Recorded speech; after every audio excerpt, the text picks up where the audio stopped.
KPCC പുനഃസംഘടനയിൽ വിട്ടുവീഴ്ചയില്ലാതെ high command. സമ്പൂർണ്ണ പുനഃസംഘടന അനിവാര്യമെന്നാണ് ഹൈക്കമാൻഡിന്റെ നിലപാട്. ഭാരവാഹി പട്ടിക വേഗത്തിൽ തയ്യാറാക്കാനാണ് നിർദ്ദേശം. 40 അംഗ കമ്മിറ്റി രൂപീകരിക്കാനാണ് തീരുമാനം. ജൂൺ ആദ്യവാരത്തോടെ പുതിയ കമ്മിറ്റി പ്രഖ്യാപിക്കാനാണ് നീക്കം. ആർ റോഷിപാൽ ചേരുന്നു കൂടുതൽ വിവരങ്ങളുമായി. ആർ റോഷിപാൽ, ഈ സമയത്ത് തെരഞ്ഞെടുപ്പിനെ നേരിടുകയാണ് വേണ്ടത്. പുനഃസംഘടന ആവശ്യമില്ല എന്ന ഒരു കൂട്ടം നേതാക്കളുടെ നിലപാടിനെ മറികടന്നാണോ ഇപ്പോൾ പുനഃസംഘടന വേണമെന്ന നിലപാടിലെത്തിയിരിക്കുന്നത് ഹൈക്കമാൻഡ്?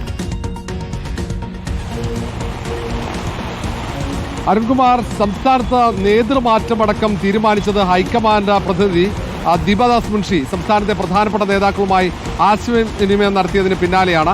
റിപ്പോർട്ട് സമർപ്പിച്ചപ്പോൾ അതിൽ നേതൃമാറ്റം അനിവാര്യമാണ്, സംസ്ഥാനത്ത് സമ്പൂർണ്ണ പുനഃസംഘടന വേണമെന്നായിരുന്നു റിപ്പോർട്ടിൽ ചൂണ്ടിക്കാണിച്ചത്. അതിന്റെ അടിസ്ഥാനത്തിലാണ് കെ സുധാകരനെ മാറ്റിയത്, പുതിയ നേതൃത്വത്തെ കൊണ്ടുവന്നത്.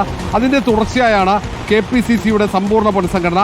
അതിൽ തിരക്കിട്ട് തന്നെ സാധ്യതാ പട്ടിക, ഭാരവാഹികളുടെ പട്ടിക തയ്യാറാക്കണമെന്ന നിർദ്ദേശമടക്കം ഹൈക്കമാൻഡ് നൽകിയതാണ്.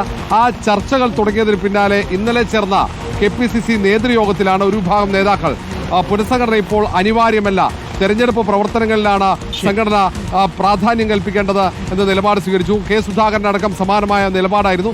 പക്ഷേ ഹൈക്കമാൻഡ് സമ്പൂർണ്ണ പുനഃസംഘടന എന്ന നിലപാടിൽ ഉറച്ചു നിൽക്കുന്നുണ്ട്. അതിവേഗത്തിൽ തന്നെ സാധ്യതാ പട്ടിക സമർപ്പിക്കാനുള്ള നിർദ്ദേശമാണ് നൽകിയത്. അതിന്റെ അടിസ്ഥാനത്തിൽ പട്ടിക തയ്യാറാക്കാനുള്ള തിരക്കട്ട നീക്കങ്ങൾ തുടങ്ങി. ചർച്ചകൾ പ്രാഥമികമായി നടക്കുന്നുണ്ട്. സണ്ണി ജോസഫിന്റെ നേതൃത്വത്തിലാണ് ചർച്ചകൾ. മുതിർന്ന നേതാക്കളുടെ അഭിപ്രായം ഉൾപ്പെടെ പരിഗണിച്ചാണ് പട്ടിക തയ്യാറാക്കുന്നത്. 40 അംഗ KPCC ഭാരവാഹികളായിരിക്കും ഉണ്ടാവുക. ആ കമ്മിറ്റിയിൽ 30 ജനറൽ സെക്രട്ടറിമാരും 5 വൈസ് പ്രസിഡന്റുമാരും ഒരു ട്രഷറർ അടക്കമുണ്ടാകും. നിലവിൽ 4 പേരെയാണ് ഇപ്പോൾ ഹൈക്കമാൻഡ് നിയമിച്ചിരിക്കുന്നത്. വളരെ കൃത്യമായി, വളരെ പെട്ടെന്ന് തന്നെ ഭാരവാഹികളെ നിശ്ചയിച്ച് തെരഞ്ഞെടുപ്പ് പ്രവർത്തനങ്ങളിലേക്ക് നീങ്ങാൻ തന്നെയാണ് KPCCക്ക് ഹൈക്കമാൻഡ് നൽകിയ നിർദ്ദേശം. ഓക്കെ റോഷി, ഈ വാർത്ത കൂടാതെ ഇപ്പോൾ റോഷി നിൽക്കുന്ന സ്ഥലത്ത് കനത്ത മഴയാണെന്ന് തോന്നുന്നു അല്ലേ തിരുവനന്തപുരത്ത്? അരുൺകുമാർ, തിരുവനന്തപുരം നഗരത്തിൽ കനത്ത മഴയാണ്. ചെറിയൊരു കാറ്റൊക്കെ ഉണ്ട്. കാലാവസ്ഥാ നിരീക്ഷണ കേന്ദ്രമൊക്കെ നേരത്തെ തന്നെ അങ്ങനെ ഒരു മുന്നറിയിപ്പ് നൽകിയിട്ടുണ്ട്. ഇന്നു മുതലൊക്കെ സംസ്ഥാനത്ത് ഇനി 5 ദിവസം പരക്കെ മഴയുണ്ടാകുമെന്ന മുന്നറിയിപ്പ് നിലനിൽക്കുന്നുണ്ട്. കള്ളക്കടൽ പ്രതിഭാസം ഒരു ഭാഗത്ത് പറയുന്നു. ഒരുപക്ഷെ ഈ മലബാർ മേഖലയിൽ വടക്കൻ കേരളത്തിൽ ഏതാണ്ട് 2 മീറ്റർ ഉയരത്തിൽ വരെ തിരമാലകൾ ഉയരുമെന്ന് ജാഗ്രതാ നിർദ്ദേശമൊക്കെ അല്പം മുമ്പ് കേന്ദ്ര കാലാവസ്ഥാ നിരീക്ഷണ കേന്ദ്രം പുറപ്പെടുവിച്ചിട്ടുണ്ട്. മഴയുണ്ട്, മഴ കനക്കുമെന്ന് പറയുന്നു. നാളെയൊക്കെ സംസ്ഥാനത്ത് തിരുവനന്തപുരം, കൊല്ലം ഒഴികെ എല്ലാ ജില്ലകളിലും യെല്ലോ അലേർട്ട് ഉണ്ട്. അതിൻ്റെ തൊട്ടടുത്ത ദിവസങ്ങളിൽ ഓറഞ്ച് അലേർട്ട് അടക്കമുണ്ട്. ഏതായാലും മഴ കനക്കും. മൺസൂൺ വളരെ നേരത്തെ എത്തുന്നു.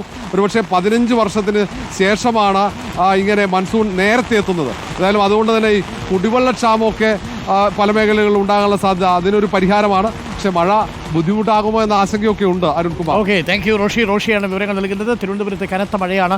ഏറെ കൗതുകകരമായ കാര്യം, കാലാവസ്ഥാ നിരീക്ഷണ കേന്ദ്രത്തിന്റെ മുന്നറിയിപ്പിൽ തിരുവനന്തപുരത്തും കൊല്ലത്തും യെല്ലോ അലേർട്ട് ഇല്ല. യെല്ലോ അലേർട്ട് ഇല്ലാത്ത തിരുവനന്തപുരത്തും നല്ല മഴയാണ് ഇപ്പോൾ പെയ്യുന്നത്. കാലവർഷം നേരത്തെ എത്തുന്നു. മഴയെ കരുതിയിരിക്കുക പ്രിയപ്പെട്ട പ്രേക്ഷകരെ.